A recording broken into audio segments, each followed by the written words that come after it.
மாணவ மாணவிகளுக்கு இனிய மாலை வணக்கம். என்எம்எம்எஸ் தேர்வில் கேட்கக்கூடிய ஒரு கணக்கை வந்துட்டு இப்போ நம்ம பார்ப்போம். இந்த கணக்கு பாருங்கள். 60 வேலையாட்கள் ஒரு செயல் திட்ட வேலையை 12 நாட்களில் முடிப்பார்கள் எனில் அதே வேலையை 5 நாட்களில் முடிக்க தேவையான வேலையாட்களின் எண்ணிக்கை. இந்த மாதிரியான கணக்குகள் வந்துட்டு கொடுத்தா நாம் வந்துட்டு எப்படி போடுறது அப்படின்னு சொல்லிட்டு இப்போ பார்ப்போம். அதாவது கம்பேர் பண்ணி கொடுப்பாங்க இந்த மாதிரி விஷயத்த. ஏதாவது ஒரு வேலையை குறிப்பிட்ட நபர்கள் இதில் வந்துட்டு 60 பேர் சேர்ந்து எத்தனை நாளில் முடிக்கிறாங்கனாக்கா 12 நாட்களில் வந்துட்டு முடிக்கிறாங்களாம். ஒரு வேலையை நல்லா இதை புரிச்சுக்கங்க. ஒரு வேலையை எவ்வளோ பேர் சேர்ந்து 60 பேர் சேர்ந்து எத்தனை நாளில் முடிக்கிறாங்க? 12 நாளில் வந்துட்டு முடிக்கிறாங்க. சரியா? அதே ஒரு வேலையை எத்தனை ஆட்கள், அந்த எத்தனை ஆட்கள்ன்றத எக்ஸ்ன்னு வச்சுக்குவோம். இந்த வேலையை நான் வந்துட்டு சீக்கிரமாக முடிக்கணும். 60 பேர் நான் வச்சு 12 நாள் 60 பேர் நான் வச்சேன்னா 12 நாளில் அந்த வேலையை முடிப்பாங்க. சரியா? நான் அதே போல் அதே வேலையை நான் வந்துட்டு நிறைய ஆட்களை வைக்கிறதுக்கோ இல்லை கம்மியான ஆட்களை வைக்கிறதுக்கோ நான் ரெடியாக இருக்கிறேன். ஆனால் எனக்கு 5 நாளில் அந்த வேலை வந்துட்டு முடியணும். 5 நாளில் இந்த வேலை வந்துட்டு முடியணும். நல்லா பார்த்துக்குங்க. இந்த கணக்குகள் கொஞ்சம் நல்லா பார்த்துக்குங்க. அதாவது ஜென்ரலாக வந்து பாருங்கள், இந்த கணக்கில் இந்த வேலைன்றது ஒரே ஒரு வேலை தான். ஒரு வேலையை முடிக்கிறதுக்காக ஒரு வீடு கட்டுற வேலையோ அந்தமாரி வச்சுக்கிங்களேன். ஏதோ ஒரு வீடு கட்டுற வேலை, பில்டிங் கட்டுற வேலை, அந்த மாதிரியான வேலையை நான் வந்துட்டு 60 பேரை வச்சேன்னாக்கா 60 பேரை நான் வந்து வேலையாடில் வச்சாக்கா 12 நாள் ஆகும். பொதுவாக 12 நாள் ஆகும். ஆனால் நான் வந்துட்டு எனக்கு இன்னும் வந்துட்டு நான் சீக்கிரம் வேலை முடியணும். எனக்கு இந்த வேலை முடியணும். எத்தனை நாளில் முடியணும்? இதை விட கம்மியான நாளில் 12 நாள்லேயே முடியணும். அப்போ ஜென்ரலாக யோசிச்சு பாருங்கள், இவன் கேட்குறது நான் எத்தனை பேரை வைக்கணும்னு கேட்குறான். அப்போ யோசித்து பார்த்தாக்க இந்த 60 விட இந்த ஆட்களுடைய எண்ணிக்கை வந்துட்டு அதிகமாக தானே இருக்கணும். ஒரு 70 80 பேரோ வச்சா சீக்கிரம் வேலையை முடிச்சிடலாம்ல 5 நாளில். அதுதான் எவ்வளோ பேர் தேவைப்படுது அப்படின்னு சொல்லிட்டு கேட்குறாங்க. சரியா? இதை வந்துட்டு நல்லா ஞாபகம் வச்சுக்கோங்க. இந்த எத்தனை பேர் வேணுன்றாங்களோ அதை நான் வந்து எக்ஸ்ன்னு வச்சுக்கிறேன். இந்த வேலையை ஒரு வேலைன்றத அதையும் வந்து ஞாபகம் வச்சுக்கோங்க. சரியா? இந்த 60ன்றது ஆட்களுடைய எண்ணிக்கை. இந்த 12ன்றது நாட்களுடைய எண்ணிக்கை. நாள் தான், எத்தனை நாளில் முடிப்பாங்க அப்படின்றது. சில நேரங்களில் மணி நேரத்தை கூட கொடுப்பாங்க. இவ்வளோ நேரம் வேலை செஞ்சால் இத்தனை ஆட்கள் இவ்வளோ நேரம், ஒரு 8 மணி நேரம், ஒரு நாளைக்கு 8 மணி நேரம் வேலை செய்கிறாங்க, ஒரு நாளைக்கு 8 மணி நேரம் வேலை செய்கிறாங்க, இல்லை 10 மணி நேரம் வேலை செய்கிறாங்க அப்படின்னும் கொடுப்பாங்க. 10 மணி நேரம் வேலை செஞ்சாக்கா இந்தமாரி 12 நாளில் முடிப்பாங்க. சரியா? அதே போல் எனக்கு அந்த வேலையை வந்துட்டு நான் 12 மணி நேரம் செய்யணும், எனக்கு 5 நாளில் முடிக்கணும் அப்படின்னா எத்தனை பேர் எனக்கு தேவைப்படுவாங்க அப்படியும் வந்துட்டு கேட்பாங்க. சரியா? அந்த மாதிரிலாம் கேட்கும்பொழுது சில விஷயம் வந்துட்டு ஞாபகம் வச்சுக்கோங்க. இதுக்கு வந்துட்டு ஜென்ரலாக பெருக்கல் வகுத்தல் வந்துட்டு தேவைப்படும். அதை நான் வந்துட்டு எப்படி வந்துட்டு பண்ணாக்கா நான் வந்துட்டு இதை ஈஸியாக முடிக்கலாம் அப்படின்னாக்கா, இந்த வேலை இருக்குது இல்லையா, வேலைன்றதெல்லாம் கீழே வரணும். வேலைன்றது ஒரு வேலைனாக்கா கீழே 1 இருக்கிறது அப்படின்னு சொல்லிட்டு அர்த்தம். சரியா? இந்த ஆட்கள் இருக்காங்க இல்லையா, அந்த ஆட்களை வந்துட்டு நான் மேலே போடணும். எத்தனை ஆட்கள் தேவையோ அவங்க வந்துட்டு எத்தனை ஆட்கள் செஞ்சுறாங்களோ அதை மேலே போடணும். அதுக்கப்புறம் பெருக்கல்ல போட்டுக்கிட்டு எத்தனை நாட்களில் அவங்க முடிக்கிறாங்க அப்படின்றத வந்துட்டு மேலே போடணும்.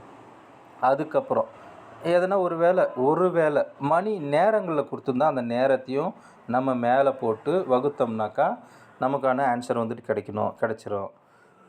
இந்த வேலைன்றதை மட்டும் கீழே போட்டுக்கணும். ஒரு வேலையோ இல்லை 2 வேலையோ அப்படிங்கிறத கீழே போட்டுக்கணும். மற்றபடி மற்ற எல்லா விஷயத்தையும் வந்துட்டு மேலே போட்டுக்கணும். நேரம், ஆட்கள், நாட்கள் எல்லாத்தையுமே மேலே போட்டுக்கணும். அதே போல் தான் இந்த பக்கமும் இன்னொரு வேலையும் நாட்கள் கம்பேர் பண்ணி கொடுப்பாங்க. சரி, அதுலேயும் இதே தான். இதே வேலை தான் இங்கேயும் வரும். அப்போ 1ன்னா 1ன்னு போடணும், 2ன்னா 2ன்னு போடணும். அதே போல் எத்தனை ஆட்கள் தேவைப்படுன்றத தேவையின் அடிப்படையில் தேவையா அப்படின்றத நம்ம மேலே போடணும். சரி, ரொம்ப குழப்பம் வேணாம், நம்ம நேராக இந்த கணக்குக்குள்ளே போயிடலாம். இந்த கணக்கு வந்துட்டு எப்படி போடலாம் அப்படின்னு சொல்லிட்டு பார்க்கலாம். ஃபஸ்ட்டு அவங்க சொன்ன விஷயங்களை நம்ம 2 இதுவாக எழுதிக்கலாம். 2 இதுவாக கம்பேர் பண்ணியிருக்கிறாங்க. ஒரு வேலையை ஃபஸ்ட்டு இந்த இது பாயிண்ட்டு பாருங்கள். ஒரு வேலையை 60 பேர் சேர்ந்து ஒரு வேலையை 12 நாளில் வந்துட்டு முடிப்பாங்களாம். அதை வந்துட்டு இன்ட்டில் நான் மேலே போட்டுக்கிட்டு இங்கே ஒரு ஈக்குவல்ட்டு போட்டுக்கிறேன். அதே வேலையை அந்த ஒரு வேலையை எத்தனை பேர் சேர்ந்து, எத்தனை பேருன்றது எனக்கு தெரியாது, அதுதான் நம்ம கண்டுபிடிக்க போகிறோம்.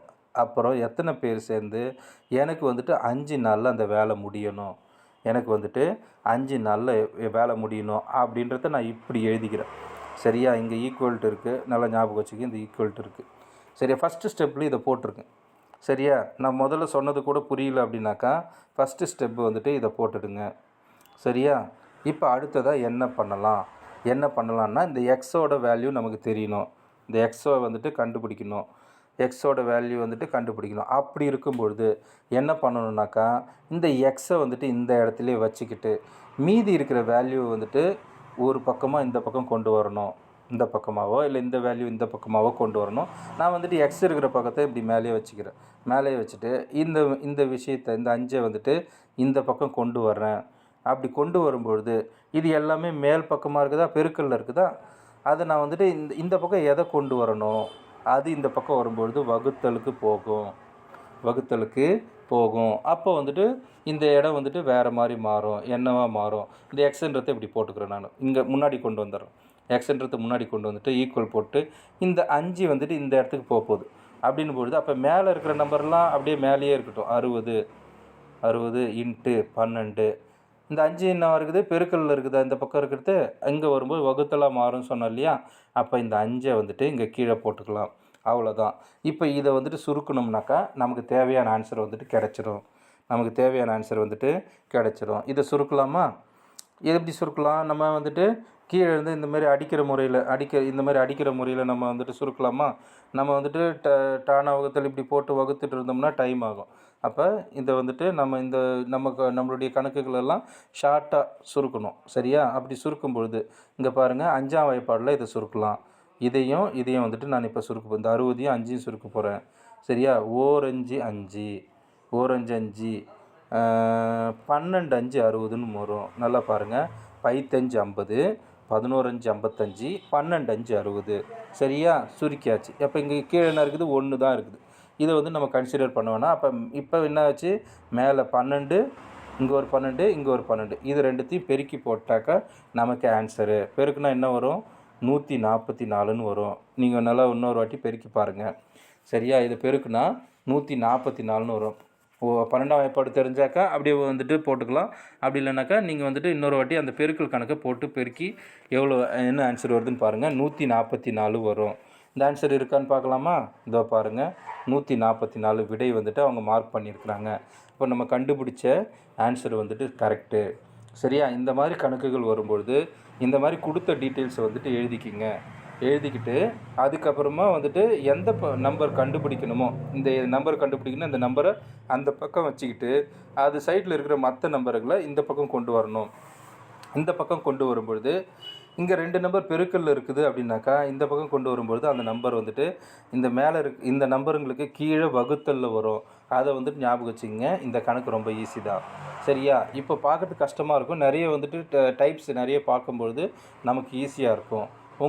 உங்களுடைய 8ஆம் வகுப்பு புத்தகத்தில் இந்த மாதிரி நிறைய கணக்குகள் வந்துட்டு இருக்குது. அதை வந்துட்டு ஒன்று ஒன்றா எடுத்து போட்டு பாருங்கள். கண்டிப்பாக வந்துட்டு இந்த மாதிரி கணக்குகள் வந்தால் நம்ம சீக்கிரமாக போட்டுடலாம். சரியா?